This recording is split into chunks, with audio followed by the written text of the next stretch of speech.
हाँ जी प्यारे बच्चों, लास्ट वीडियो ऑफ इलेक्ट्रिसिटी। बल्कि मैं ऐसा करूँगा, पोटेंशियोमीटर को पूरा कंप्लीट कर दूंगा इस वीडियो में, फिर इसके एप्लीकेशंस हो जाएंगे।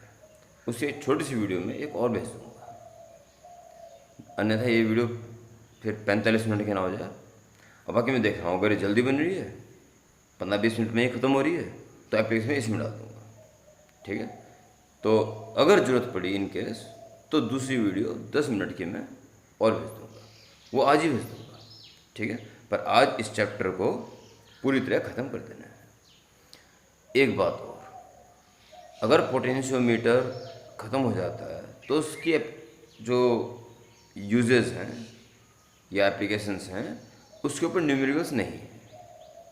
यानी कि इस वीडियो को देखने के बाद इलेक्ट्रिसिटी के एलिमेंट्री सर्किट्स के सारे न्यूमेरिकल्स के रास्ते खुल जाते हैं, जिसमें 95% आप ऑलरेडी कर चुके हो।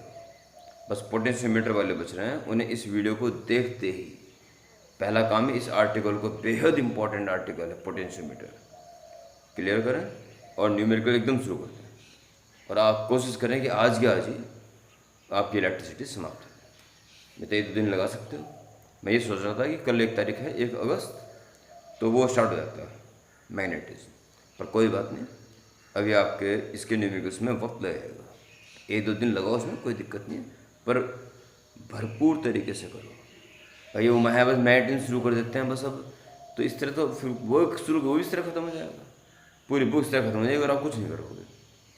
इसलिए न्यूमेरिकल्स में ध्यान दें, कोशिश करें मैग्नेटिज्म और ना हो कल, और ना हो परसों, और ना हो 2 दिन, ताकि हम इसके न्यूमेरिकल्स का ये अंतिम दौर जो चल रहा है इसके ऊपर हम अपनी मजबूत पकड़ बना लें।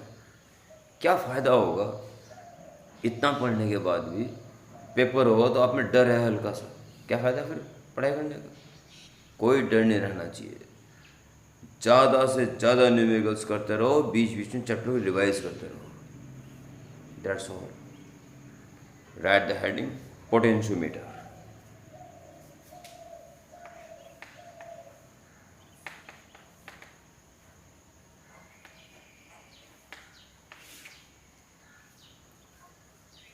पोटेंशियोमीटर क्या है? बड़ा इम्पोर्टेंट है, याद करें।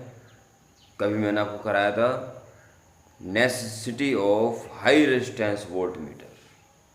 वोल्ट मीटर जब किसी सेल का ईएमएफ मेजर कर रहा था तो सही वैल्यू नहीं दे पा रहा था, और उस वोल्ट मीटर का रेजिस्टेंस हम जितना ज़्यादा बढ़ाते जा रहे थे, याद करो 48, 998, 9998, जितना बढ़ाता चला गया था उतनी उसका मेजरमेंट सही होता चला गया था, पर एक्यूरेट सही तो वो कभी नहीं बताया।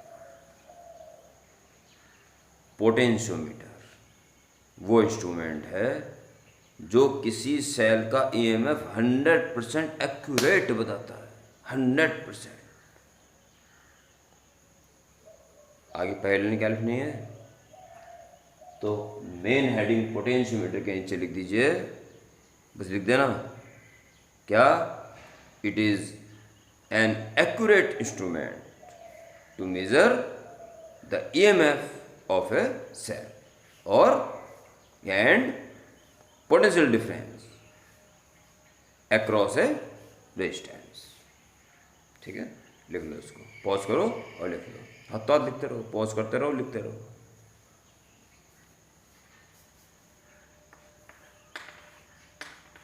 It is an accurate instrument to measure the EMF of a cell or PD across a resistor. Principle.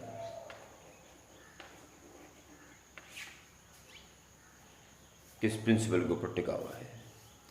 Actually इसका प्रिंसिपल ही इम्पोर्टेंट है, और मोस्ट चांस यही आने के हैं एग्जाम में कि right the principle of potentiometer and explain. तो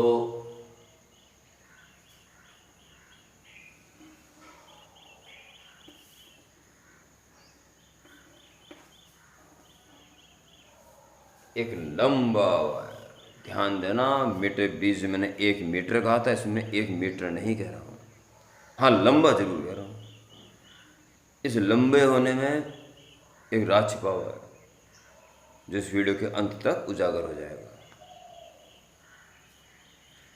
एक लंबा कॉन्स्टेंटिन और मैग्नीन वायर जिसपे किसी स्टोरेज बैटरी से कनेक्ट करें, ऑन ऑफ स्विच की एंड योर स्टेट।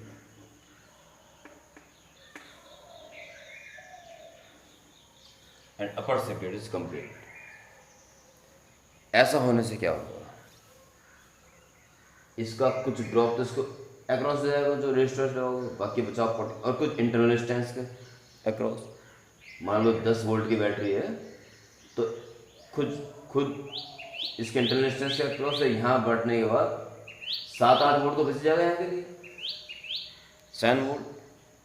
अगर ये 7 वोल्ट पोटेंशियल डिफरेंस यहाँ बच गया तो इसके 4 हिस्से कर दो, तो चारों हिस्सों में एक ही करंट फ्लो होगा और पोटेंशियल डिफरेंस डिवाइड हो जाएगा। बस में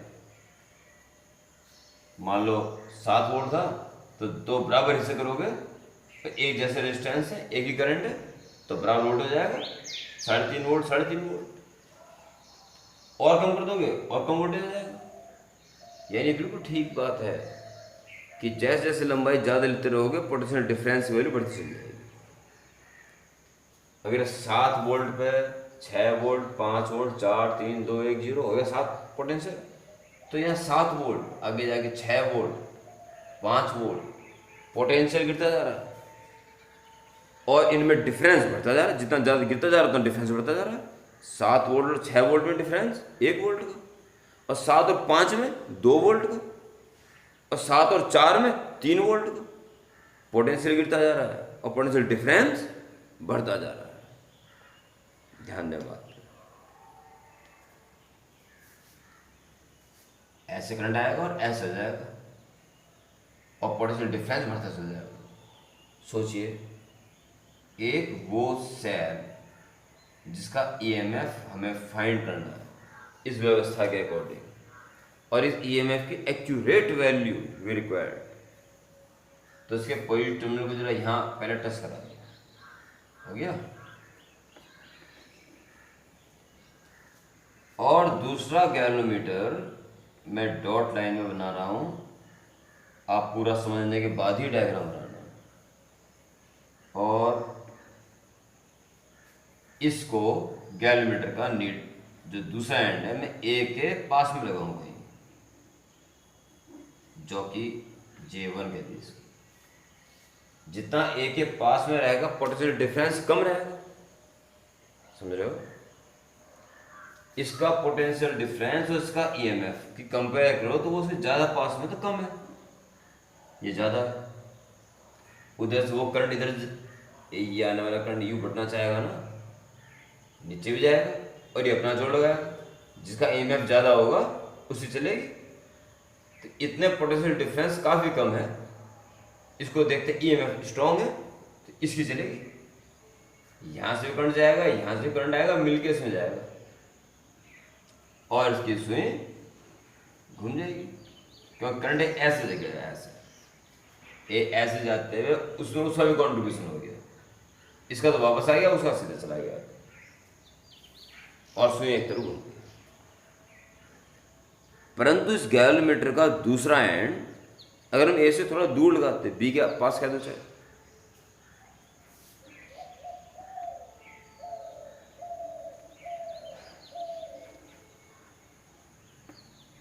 यहां लगाते J2, तो J2 का पोटेंशियल डिफरेंस ज़्यादा हो गया, पोटेंशियल कम हो गया, गिरते गिरते डिफरेंस ज़्यादा हो गया।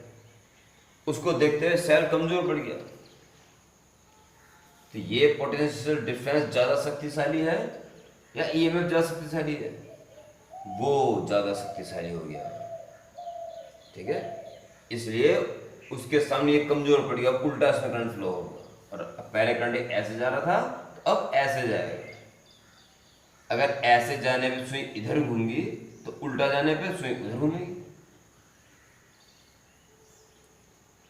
J1 का पीडी कम है इसलिए सेल की चली, और J2 का पीडी ज़्यादा है इसलिए सेल पे भारी पड़ेगा। अब सेल में उल्टा करंट फ्लो होना पड़ा। पहले सुई टंग इधर घूमी तो अब सुई टंग इधर घूमेगी, और ए के पास टच करने पे सुई का इधर जाना और बी के पास टच करने पे सुई का इधर जाना। ये शो करता है कि J1 J2 के बीच में एक पोजीशन ऐसी निश्चित रूप से आएगी जहाँ नल पोजीशन तैयार हो जाएगी, और वो इस प्रैक्टिकल में आराम से चेक कर लिया जाती है और आराम से फॉर्म। वो स्थिति मैंने यह बना दी कंटिन्यूस लाइन। ये है J, जहाँ बिल्कुल नल डिफ्लेक्शन, कोई करंट फ्लो नहीं होगा। और इस वक्त AJ का PD और E में कौन ताकतवर रहा होगा? बराबर। कोई एक भी जरा सा भी ताकतवर होता तो उसके रेफरेंस में करंट फ्लो होना शुरू हो जाता और नल डिफ्लेक्शन ना आता। नल डिफ्लेक्शन है, अर्थात A और J का PD और सेल का EMF एक्यूरेट इक्वल हो चुके हैं, ठीक है। और ये डिस्टेंस अगर L डिस्टेंस पर आई हो तो सेल का EMF जो है वो पोटेंशियल डिफरेंस अक्रॉस AJ के इक्वल हो गया। अब हम AJ का PD निकालेंगे, बस वही EMF होगा, क्योंकि इस समय इसका तो नल डिफ्लेक्शन है, इससे तो कोई कंडीशन है ही नहीं, बस सारों पर पूरा करंट फ्लो हो रहा है, उससे तुम AJ PD निकाल सकते हैं, वो इसका EMF हो जाएगा। क्लियर? इतनी बात आपको प्रिंसिपल कंस्ट्रक्शन के बारे में बताते हुए, कंस्ट्रक्शन हेडिंग नहीं डालनी है, इसमें लिखना है। अब तो खाली कैलकुलेशन आ गई, तो प्रिंसिपल हेडिंग डाल के डायग्राम बनाएंगे और क्या क्या लिखना है ढंग से सुनेंगे एक बार में, क्या क्या लिखना है इससे पहले पहले तक आराम से सुना। इट कंसिस्ट ए लॉन्ग, फिर याद दिला रहा हूं, only long. It consist a long wire AB of manganin और constantan, a storage battery B1 कहता है ना, क्योंकि B ये भी है, B1 is connect across it with positive terminal connect to A, and a key and rheostat is also connected in series with B। या एक सेंटेंस में दूसरा शुरू से सुन रहे। It consists a long constant or magnetic wire AB across which a battery B1 is connected across it with a key and rheostat and its positive terminal connect to A। ये लिखना जरूरी है, positive से अलग से लिखना पड़े कि पॉजिटिव टर्मिनल A से कनेक्ट है। ऊपर काम हो गया, अब नीचे का जाओ। The positive terminal of cell which EMF has to be find is connect to A, and negative connect to a galvanometer, and other end of galvanometer is connect to jockey which can touch everywhere between A and B। हो गया? When it touch near A at J1, then PD across AJ1 is less than E, and current flows through the path AEJ1A।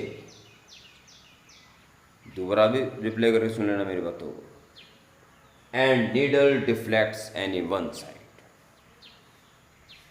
and when jockey touch near B at J2, then PD across AJ2 is larger than E या EMF of cell।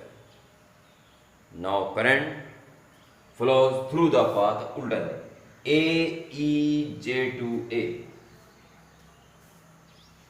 and needle deflects in opposite direction now।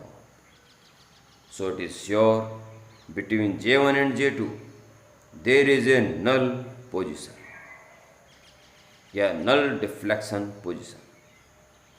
से it is J which is obtained at distance L from A, then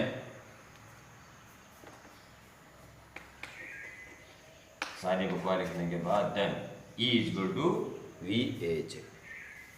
इसको आप replay करके भी सुन सकते हो, फिर लिखना अपनी भाषा में क्या क्या कर रहा है। अरे पहले ऊपर के बारे में लिखना, फिर नीचे के बारे में आके पहले इधर टच से होता क्या हुआ, उधर टच से होता क्या हुआ, आखिरी ये होना चाहिए। ये बात अपने शब्दों में लिखो, ठीक है, should be your own words. और इसके बाद कार्रवाई चालू कर दो बस, इसको कंटिन्यू रखो। We go to the I R, I कौन सा, इसका तो इसका नल डिफ्लेक्शन आएगा, इसमें कोई करंट फ्लो नहीं हो रहा, ऊपर पूरा करंट रहा होगा बस आई, और आर कहां से, यहां से लेके यहां तक का रेजिस्टेंस। ए जेड की बात चली ना, तो करंट तो वही ऊपर वाला, और रेजिस्टेंस केवल इसका आएगा एज। वायर तो एक स्टैंडर्ड वायर है, इसका रेजिस्टेंस जैसे लंबा होगा और रेजिस्टेंस ज़्यादा होता चल जाएगा। यूनिट लेंथ का रेजिस्टेंस क्या है ये पता लगा लो, मतलब ये एज्यूम कर लो। आई और यूनिट लेंथ का रेजिस्टेंस को रो डैश मान लो, रो डैश यूनिट लेंथ का रेजिस्टेंस, तो एल लेंथ का रेजिस्टेंस क्या होगा, एल इंटू रो डैश। और बता दो where rho dash is equal to resistance per unit length, resistance per unit length of wire A B. Okay, तो हमारा ईएमएफ कंटिन्यू है, इज इक्वल टू ये आई इंटू रो डैश को एक साथ लिख दो और इंटू एल, और आई रो डैश के ऊपर संपूर्ण विचार करें।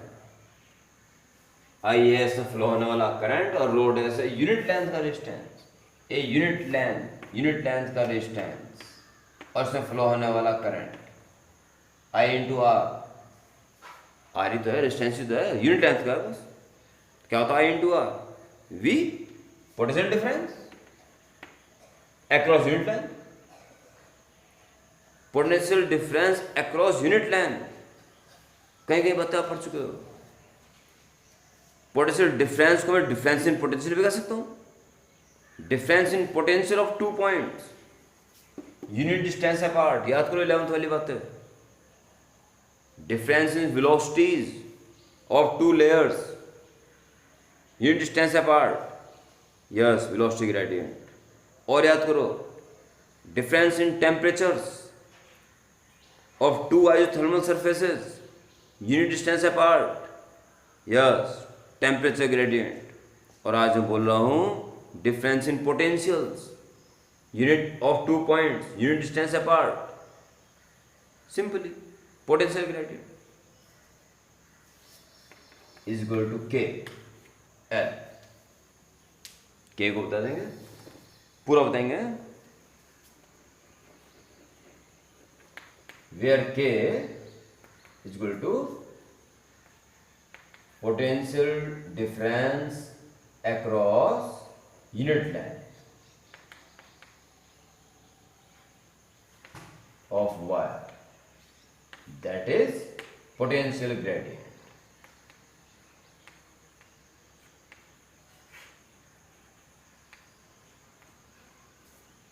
ठीक है, तो ईएमएफ किसके इक्वल आ गया, K/L के। एल जब ये स्केल नीचे लगे रहेगा, कहाँ आई नल पोजीशन, उसे नाप ली जाएगी एल को, तो ई एम निकल बस के की आवश्यकता है बस। के कैसे पता चले, तो के का पता लगाने का भी बहुत ही बढ़िया तरीका है। सोचिए अगर इस सेल की जगह कोई दूसरा सेल लगा दें जिसका ईएमएफ पहले से ही पता हो स्टैंडर्ड, ठीक है, और उसके लिए एल नापें तो क्या निकल जाएगा, क्योंकि के का ऐसे थोड़ी मतलब है कि ये वाला सेल लगा है कि दूसरा सेल लगा है, के का मतलब तो इससे है। देखो के किस है, आई किसका करंट है, ऊपर वाला करंट है, नीचे तो नल पोजिशन पे है, और रेजिस्टेंस भी खुद वायर का है। तो क्या मतलब हुआ इसका नीचे वाले सेल से? कोई मतलब नहीं। इसलिए अगर दूसरा सेल भी लगा देंगे तो के वही आएगा। ठीक है, तो के को पता लगाने के लिए एक दूसरा सेल यूज कर लें, ई को हटा के थोड़ी देर के लिए, उससे जो के आ जाएगा वही इसके लिए भी कार्य करेगा। तो इसके बाद अब आप क्या लिखेंगे इसको ध्यानपूर्वक सुने। To find the value of K, ढंग से सुनना, to find the value of K, a standard cell, Western cadmium cell, is used in place of E. If, या ऐसा इसके EMF भी लिख देना उसको, ऐसे लिखिए, to find the value of K, a standard cell, Western cadmium cell, which EMF is 1.0184 volt is used in place of E. If null position for that cell is L dash, then तो E कितना है उसका already 1.0184 equal to के वही आएगा, और L आया L dash, इसलिए के की वैल्यू 1.0184 और उसके लिए जो भी नल पोजिशन आई है। ठीक है, इससे के भी निकल गया, और एल इस साइड के लिए ना भी रहो, बस ई आ गया। ओके, बॉक्स नीचे बंद कर दोगे, पर लास्ट में के कैसे पता चलेगा इसके बारे में ये पैराग्राफ आपको बताना है। ओके, ये था जी वोल्ट मीटर, सॉरी पोटेंशियोमीटर, या एक आइडियल वोल्ट मीटर की तरह जो काम करने वाले यंत्र होगा पोटेंशियोमीटर। ठीक, क्यों बेहतर हुआ ये वोल्ट मीटर से, ये तय नहीं हुआ अभी। अब ये तो पता है कि एक्यूरेट ईएमएफ शो करेगा, एक आदर्श वोल्ट मीटर की तरह काम करेगा, पर कैसे, इसका तो कोई भी जर्रा भी आपके सामने नहीं आया।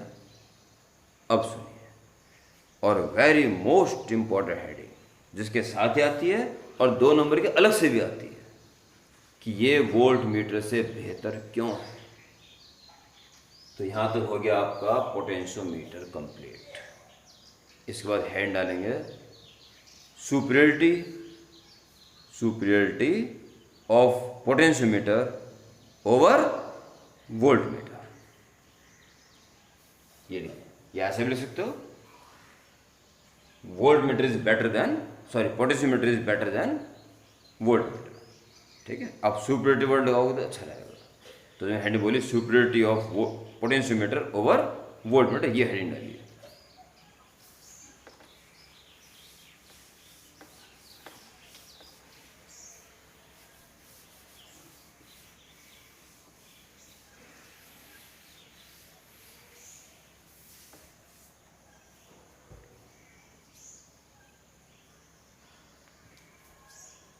इसके 2 परफेक्ट कारण हैं। ठीक है, लिख दीजिए, potentiometer is superior over voltmeter due to following 2 reasons. Number 1, कैसे लिखना है वो मैं एक बार में बोल दूंगा, आप समझ लें बिल्कुल गौर से एकदम। जब हम वोल्ट मीटर यूज करते हैं तो वोल्ट मीटर सबसे पहले, चाहे ईएमएफ यूज करें या पीडी, सबसे पहले करंट इसमें भी जाएगा, तो उसमें जाने वाला करंट ऑलरेडी कम हो गया। ठीक है, उसका V = IR होता है ना, आई तो और है ही नहीं। हाँ, ये बात सही है कि वोल्ट मीटर हम बहुत ज़्यादा रेजिस्टेंस लेते हैं ताकि वो कम आई ले, पर आई तो लेगा ना। ओके, उस मेन वाले का आई कुछ कम हो जाएगा, और आई कम होने से V भी कम हो जाएगा, V = IR। उस कम वोल्टेज को ये बता पाता है, ये इसकी मजबूरी है बेचारे की बस। ठीक है, तो वोल्ट मीटर जब काम करेगा it definitely take some current from cell. अगर सेल की बात कर रहे हो तो ये मैंने ईएमएफ की उसकी बात करती पीडी की, अगर सेल की बात कर रहे हो तो इसके बीच का पोटेंशियल डिफरेंस ही तो नाप रहा है वो, और हम चाहते हैं वो ई हो, परंतु आईआर की कटौती तो होती है। और जब वोल्ट मीटर यूज करोगे तो ये तो करंट लेगा पक्का। हाँ, बहुत हाई रेजिस्टेंस लेने में कम लेगा पर लेगा पक्का।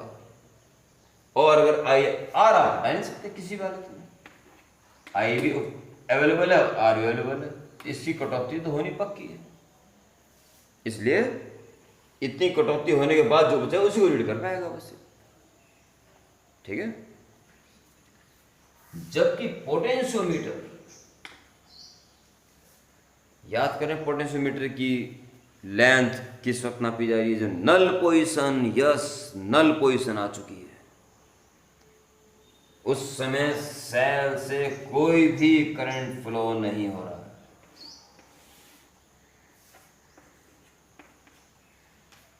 इस नल पोजीशन है, कोई करंट फ्लो नहीं, आई जीरो है। इसलिए जो भी नापा जा रहा है आई जीरो हो जाने से सीधा ई नापा जा रहा है। सबसे बड़ा फायदा यही कारण है कि ये बिल्कुल एक्यूरेट वैल्यू प्रोवाइड करता है। अब सुनिए, नंबर 1 में आपको 2 पैराग्राफ किस तरह से लिखने हैं। कई बातें समझ जाते हैं पर लिखें कैसे। ठीक है, सर समझ में आ गया लिखवा दीजिए। कुछ बच्चे हैं जो अपना आप लिखते हैं। सुने, in case of voltmeter it takes some current, definitely some current from cell, so cell is not at open circuit from V is good E minus I R. ठीक, V is less than E, so voltmeter read slightly less value of EMF. ठीक है, gives the less value of EMF, not provide accurate value. दूसरे paragraph से, in potentiometer case at null deflection position no current flows through cell.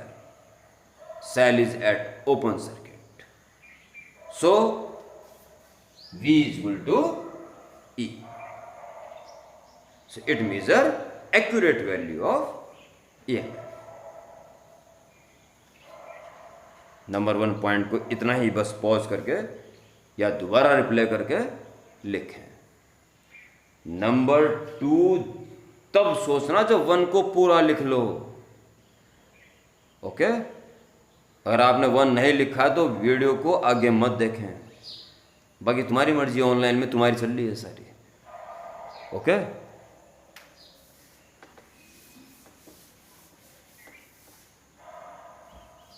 हालांकि सितंबर से खुल रहे हैं, लगभग तय है सितंबर से खुल रहे हैं। ठीक है, और ये ऑनलाइन जस्ट उसी जैसे कंफर्म हो जाएगा कि ऑफलाइन शुरू, उसी पल ये ऑनलाइन सब बंद हो जाएगी। ठीक,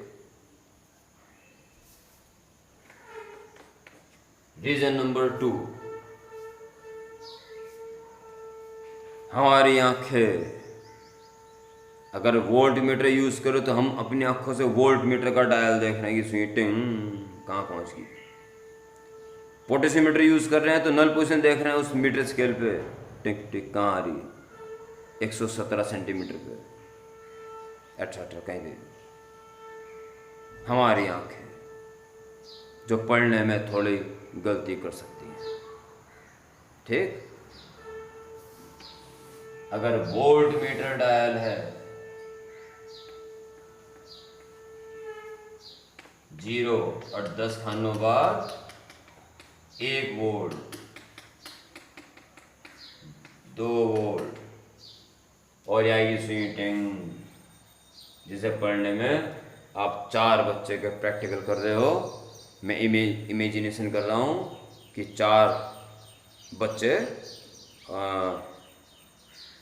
कृष्णा कुमार, आशुतोष साहू, मिस जागृति और मिस पूजा, ये 4 प्रैक्टिकल कर रहे हैं। और पहले वोल्ट मीटर यूज़ किया।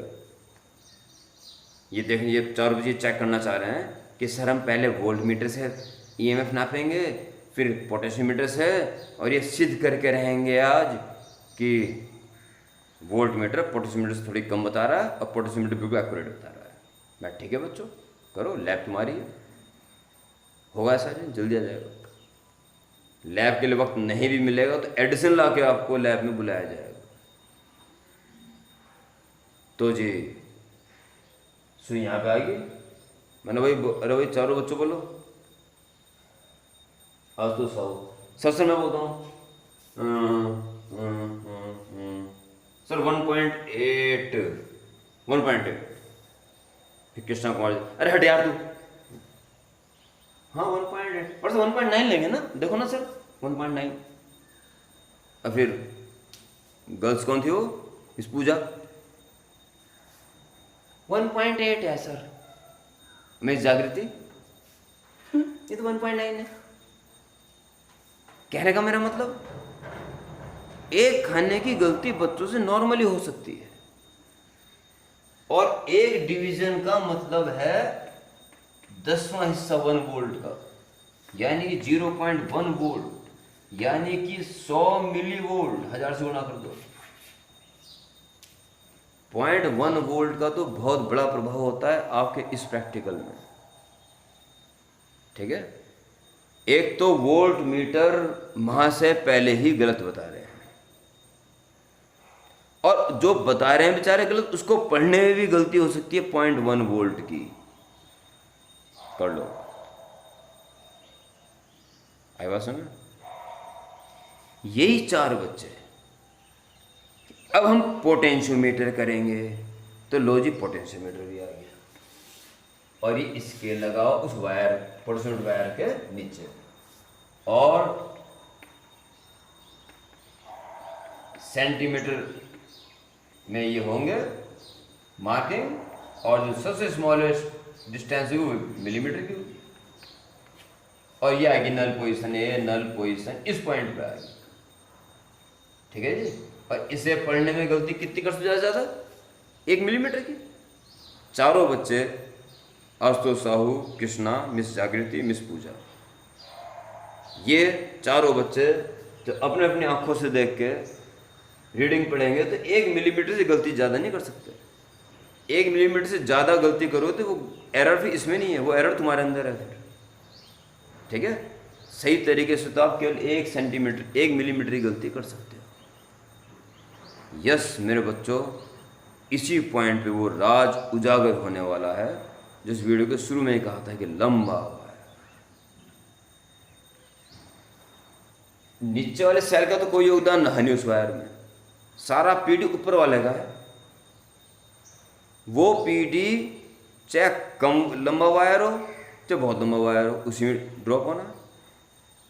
जैसे मान लो 4 वोल्ट इस वायर में ड्रॉप होगा, ठीक है, और लंबा लो जब इस 4 वोल्ट को ही ड्रॉप होना। अगर आप बहुत लंबा वायर लोगे तो 1 मिलीमीटर के अक्रॉस पीडी बचेगा, बहुत कम बचेगा, समझ रहे हो भाई। 1 मिलीमीटर की गलती कर दी तो इसका जो पीडी है, इसका परसेंट डिफरेंस वही तो सेल का एएमएफ है, और इससे पढ़ने जैसे 1 मिलीमीटर गलती हो भी गई तो 1 मिलीमीटर कितना पीडी आ जाएगा, कुछ भी नहीं आएगा, बशर्ते वायर बहुत लंबा लिया गया हो। देखो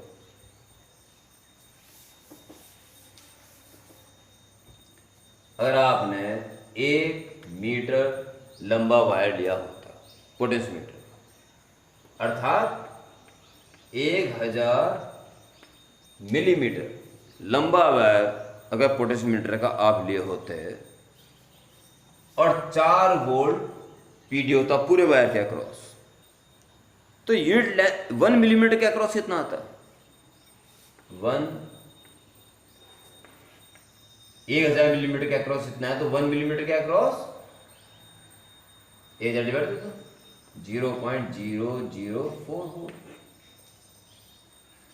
अगर आपने 1 मिलीमीटर की गलती कर भी दी, कम ज्यादा होगी तो इतना फर्क पड़ेगा। वायर जरा और लंबा लो, 10 मीटर लंबा ले लो। अगर 10 मीटर यानी कि 10,000 मिलीमीटर लेते और 4 वोल्ट पोटेंशियल डिफरेंस अक्रॉस होता, तो 1 मिलीमीटर के अक्रॉस कितना आता? 0.0004। 1 मिलीमीटर के अक्रॉस इतना पीडी होता। अगर आप 1 मिलीमीटर गलती कर भी दोगे तो इतना फर्क पड़ेगा, कोई 0 के आसपास ही है। पोटेंशियोमीटर एक तो बिल्कुल सही बता रहा है, और ऊपर से जो हम पढ़ रहे हैं उससे हमारे से गलती हो भी गई 1-2 मिलीमीटर की, तभी कोई खास फर्क नहीं पड़ रहा है। वोल्टमीटर पहले गलत बता रहा है, और उसे पढ़ने में भी अच्छी खासी गलती हो रही है। ठीक है, अब सुन लीजिए नंबर 2 में 2 पैराग्राफ कैसे लिखने हैं। पहले वोल्टमीटर के लिए, in voltmeter case we have to read volt dial in which maximum 0.1 volt error may be possible, which is effectful in our experiment. In potentiometer case, we have to read null position, in which maximum 1 millimeter error is possible. By taking a long wire, PD across 1 millimeter is very small. ठीक है, so there is no effect during या due to error in reading null position. Okay, तो ये दोनों बातें number 1 में 2 paragraph, पहले voltmeter के लिए फिर पोटेंशियोमीटर के लिए, फिर नंबर 2 में 2 पैराग्राफ, पहले वोल्टमीटर के लिए फिर पोटेंशियोमीटर के लिए। ये काम इस वीडियो को देख के करना है। ठीक है, और लास्ट वीडियो में आज ही भेज दूंगा एप्लीकेशंस ऑफ वोल्टमीटर, और इसके बाद न्यूमेरिकल्स आपके सारे हो चुके हो सब। इस वीडियो को देखते ही न्यूमेरिकल्स का अंतिम दौर शुरू कर दो। एप्लीकेशन जो पढ़ाऊंगा उसका न्यूमेरिकल से मतलब नहीं है। ठीक है, ये न्यूमेरिकल्स के सारे आर्टिकल्स यहाँ हो चुके हैं। अब आप सुबह शाम दिन रात के न्यूमेरिकल्स करके इसकी कहानी खत्म करो। ओके, मैं कभी भी जैसे मेरी गुंजाइश होगी आऊँगा, आपके न्यूमेरिकल्स चेक करूँगा वहीं पे आके। ओके, तो स्टार्ट हो जाओ। बाय।